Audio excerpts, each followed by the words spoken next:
What's up? Welcome to Tales Tomorrow. I am Morrow, your storyteller for today, and with me I have some RPG horror stories to cover, including continuation of Iris, the unbelievably horny DM that continues to break parties' trust and ruin their experience in D&D and make the players suffer.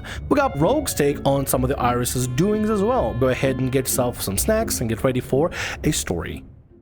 Ballad of Iris, Eye of the Storm. Hey, this is the player known as Rogue in all these Iris stories. This one's going to be a bit more emotional than Blue's Post, and I'll also show how vulnerable I was when this happened. So things started getting funky when Iris and I first met. During my interview to get into the campaign, we talked for about 2 hours when they began to flirt with me. It was weird, and I felt uncomfortable. But I uncomfortably flirted back because I mimic behavior when I'm feeling uncomfortable. When I jokingly said the line, "What, you already have a crush on me?" I was joking, having a goof. Iris became upset and made a rigid boundary for me never to flirt with him again because they were uncomfortable and didn't want it to happen. To make it clear, I'm okay with the boundary that was set. I never wanted any flirting to begin with. Iris would later break this rule themselves. That's a later problem. So when I joined Iris's first campaign, I'd like to say I was fine, but I wasn't really. The first campaign Iris included me in had a sky city and a mutant zombie apocalypse, as did many of the future games. Iris made the latter half of that first session about my character and her mother, revealing a significant plot event during her introduction. I felt guilty because Iris became upset that they had revealed the plot too early, and now they were worried we would ruin the story and speedrun the final boss, even though it was their own decision to make the reveal. In reality, it wasn't a huge deal because we already knew we were too underleveled to fight such a strong boss. But Iris' complaints made me feel guilty. I also felt guilty for standing up to Iris later at one point in time.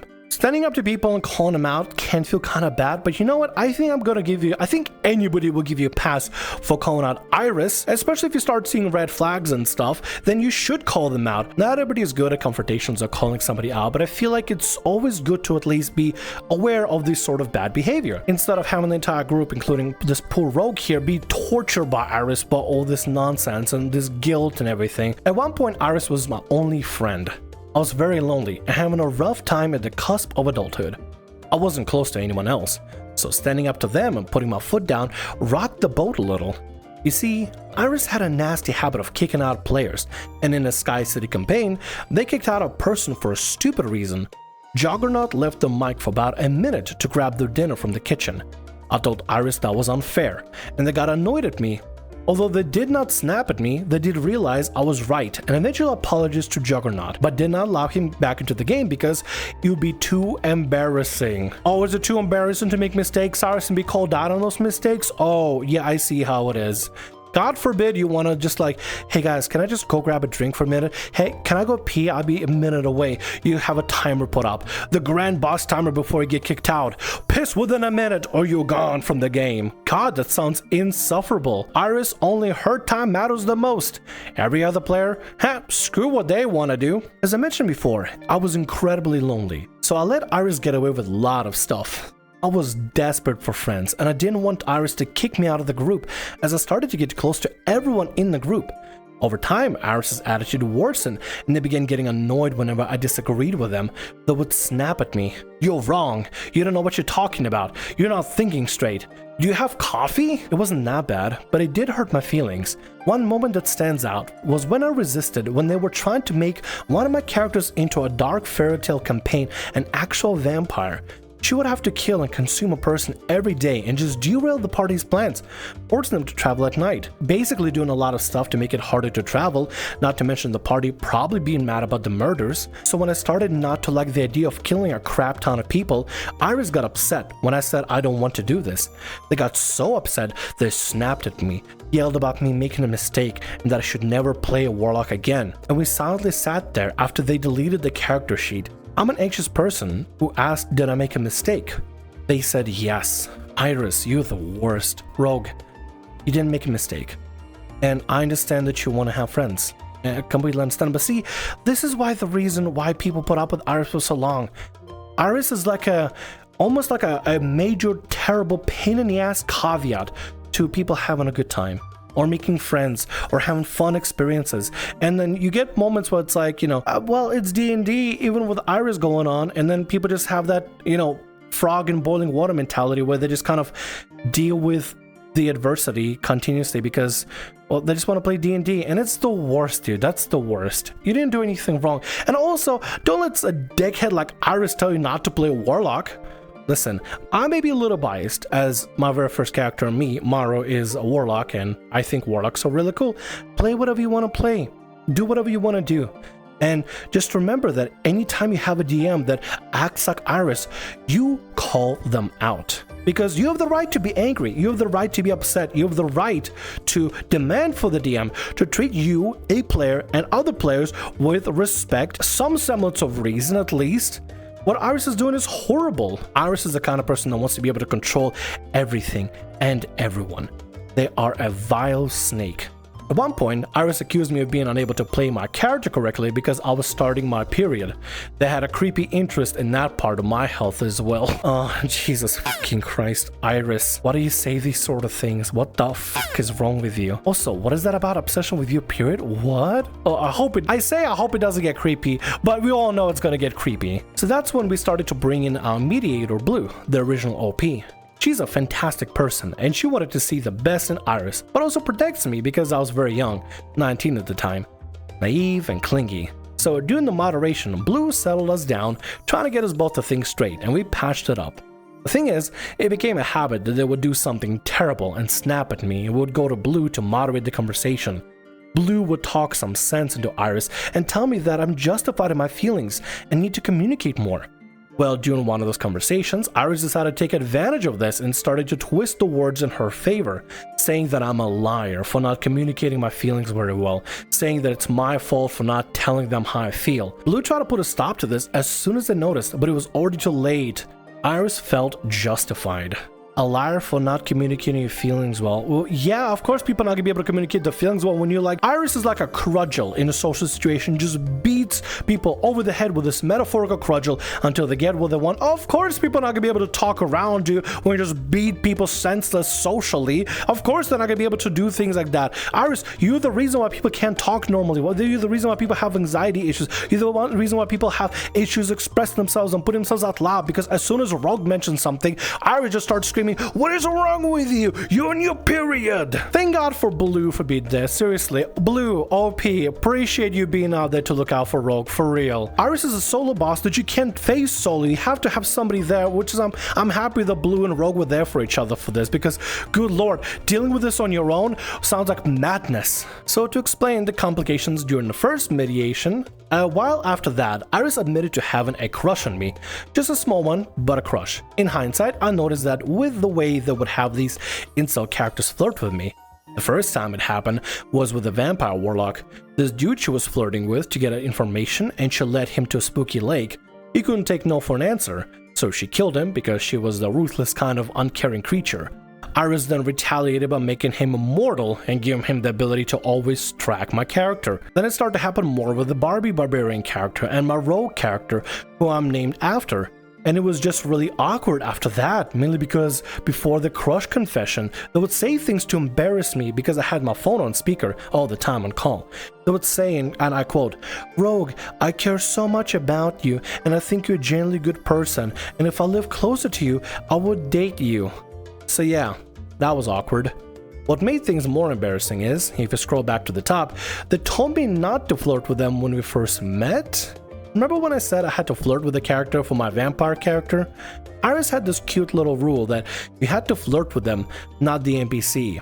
You have to seduce me, not the character. The only kind of seduction that should be approved for Iris is a brick to the face. Iris is a degenerate, complete and utter degenerate that is trying to manipulate players and make them feel uncomfortable. And also, what is this, I care so much about you? If you care, then you will be screaming at somebody in the middle of a fucking TTRPG game about them losing no shit because they disagree with you. You'd have a normal conversation, but no, we can't have that because that would take away Iris's control. Iris's iron grip is not in place and nothing is right. God, Iris is the worst. I'm getting the headache again. I'm getting that headache again. It's coming back. As you know, we barely had free time with Iris. They would call all of us constantly. First, it started with Psychic, then Ranger, me, then after me, it was Blue. During these calls, Iris criticized me and my future decision when I was underage, and I was talking about when I was 21. I would try alcohol. They got upset at me, saying that if I did that, I would get addicted, and then they wouldn't be friends with me anymore. They were trying to control my life through a screen. One way that sticks out in my mind is that they would make fun of me in cruel ways. I have a massive insecurity, and I told them about this, thinking I can trust them. Then one day on call, we were watching YouTube, and then we stopped to talk about my insecurity a little. They then said to me, "What if you meet the perfect person who loves and cares for you and treats you kindly, but then saw your insecurity and called you disgusting?" I was too stunned to speak for a while, and then I was honest, and I said I would be heartbroken, and that question actually hurt. So I respected the boundary they had established in the beginning, and that subject was never mentioned again. Although what hurt me even worse was that we were talking about unsexy again, and what happened to my character, the Barbie Barbarian. We realized Iris's fetish affects the game. As you can see, it impacts Blue's character. It also affected mine. See, my Barbie Barbarian, most of the time before the campaign started, spent most of her time hypnotized, which was Iris's thing. The hypnosis and mind control for both characters was Iris's idea, as later confessed their favorite kink. If anybody had to deal with Iris's nonsense, of course they become alcoholics, dude. How do you handle what Iris does in the most sane, sober way possible? You probably need to be blasted out of your gourd to be able to understand what Iris is saying and to even remotely agree with her stuff. Also, don't bring your weird kinks to your D&D sessions. Listen, we all have them. I have them. You have them. Everybody has them. Don't bring them to your D&D session without players' consent. I get if it's like some sort of like a sexual ERP game. Sure, you could talk about different kinks, the do's and don'ts, and people's like safe words or whatever, but don't bring your kinks to D&D for the sake of bringing them to D&D. I am a fan of hot succubi women. Doesn't mean I'm gonna fill my entire game with only hot succubi women. Maybe like one, okay, two.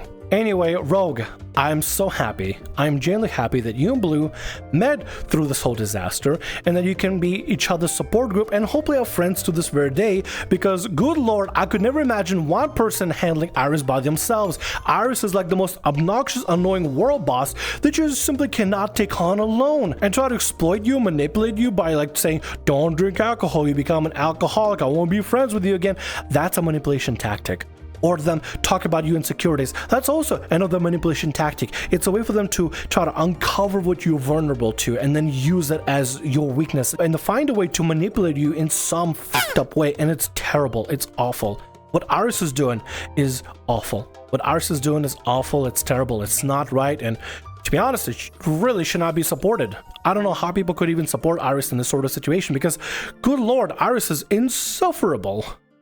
That time the GM got annoyed we didn't like her cute shop idea, and suddenly dragon. This is a tale of the greatest steamrolling fanfic style GMing I've ever seen. The party had been in town for 2 sessions, and had spent most of those sessions listening to the GM and 2 players roleplay shopping. Excruciatingly detailed shopping. Finally, on the 3rd session, the party left to find an abandoned village located in the middle of a haunted forest. As you wander through the woods, you hear jingling. Okay, that seems sus. We ignore it and try to go around. You can't ignore the sound of the jingling because of your greedy gnomish heritage.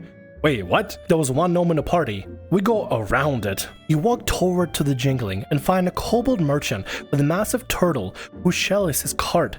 We're in the middle of an abandoned haunted forest. How the kobold has all sorts of rare magic items. Cue an hour-long RP session, same players as before.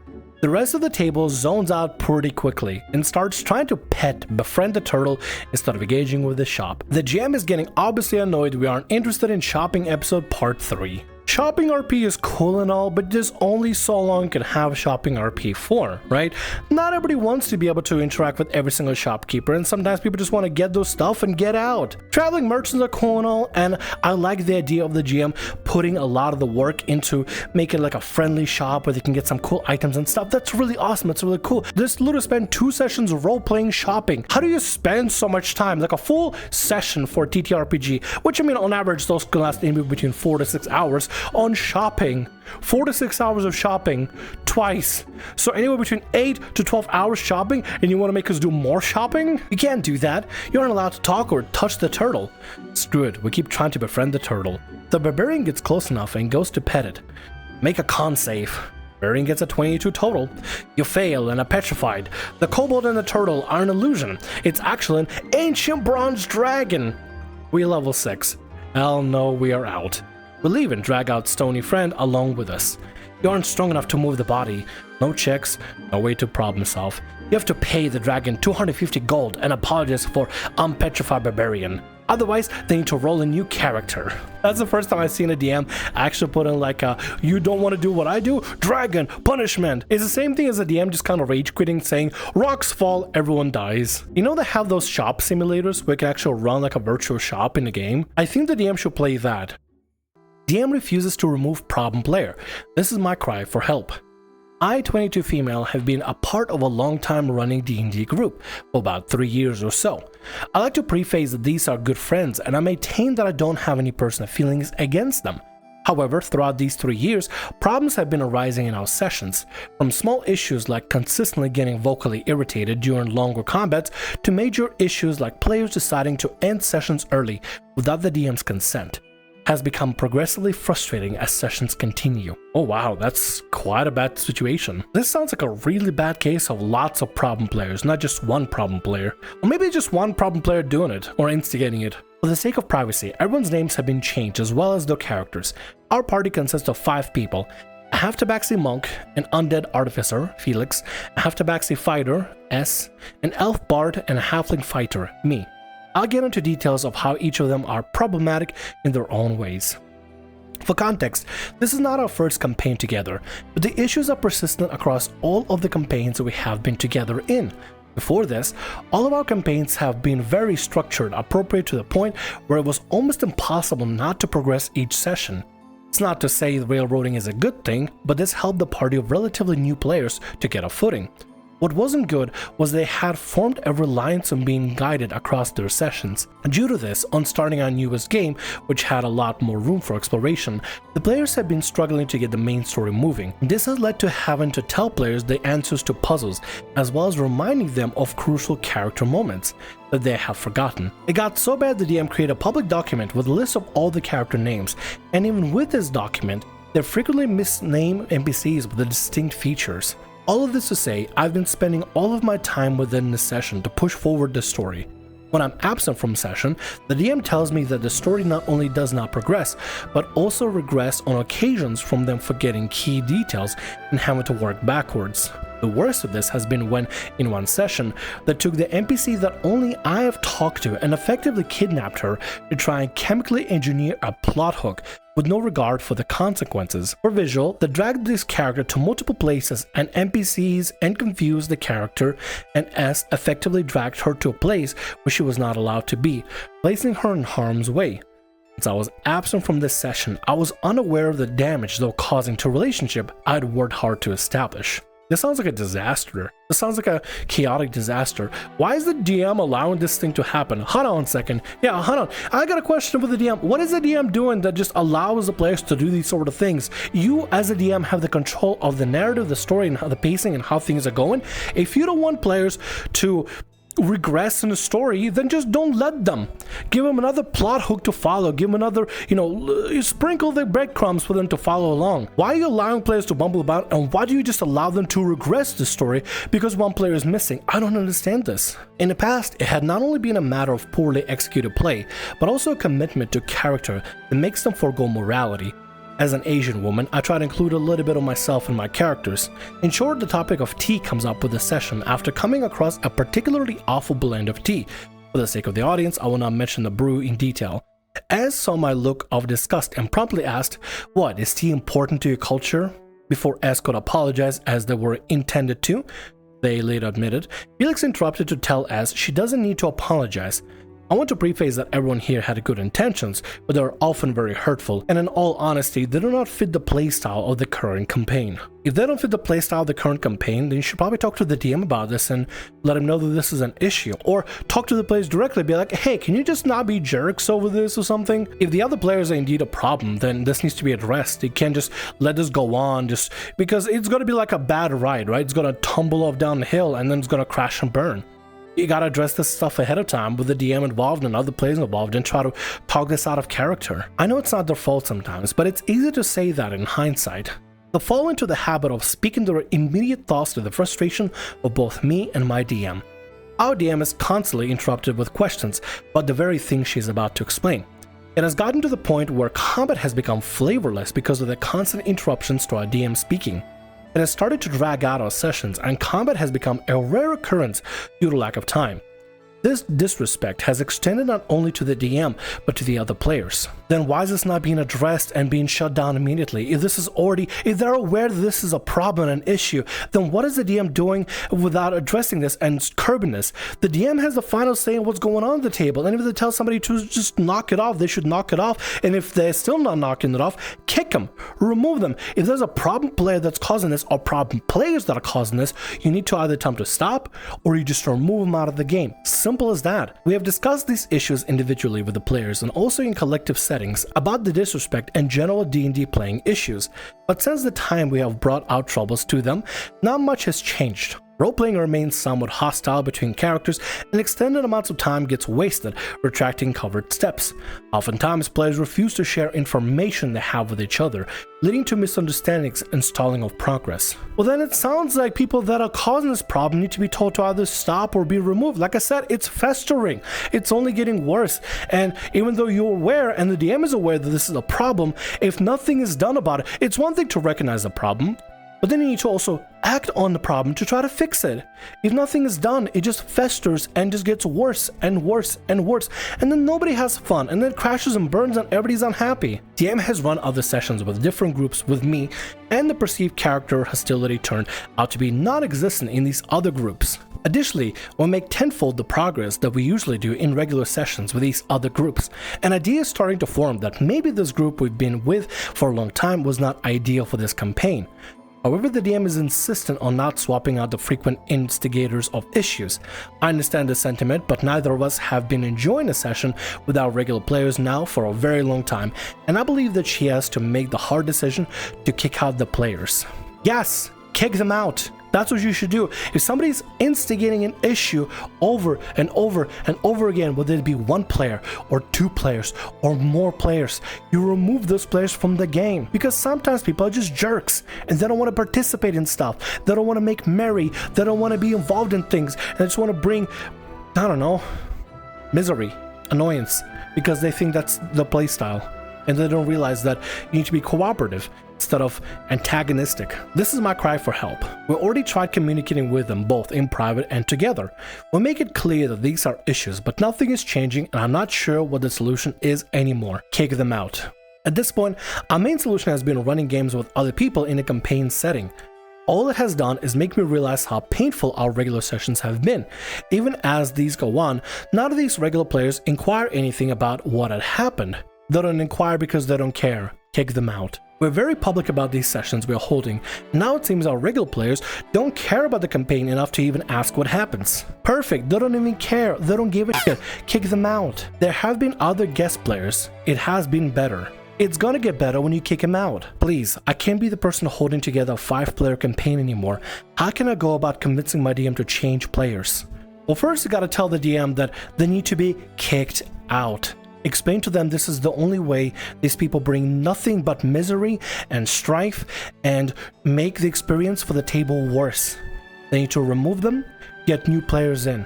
Or hey, if the DM doesn't want to listen, then you gotta leave.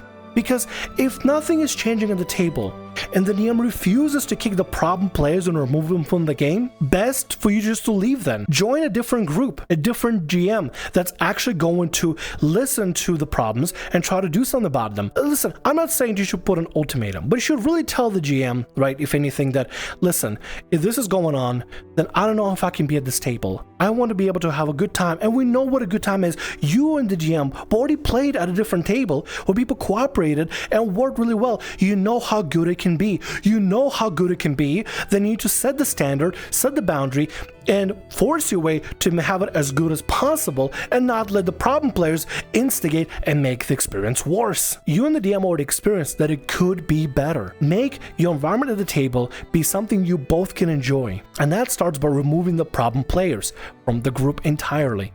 Listen, the problem players, as you said before, they don't even care anymore. They don't care what happens at the table.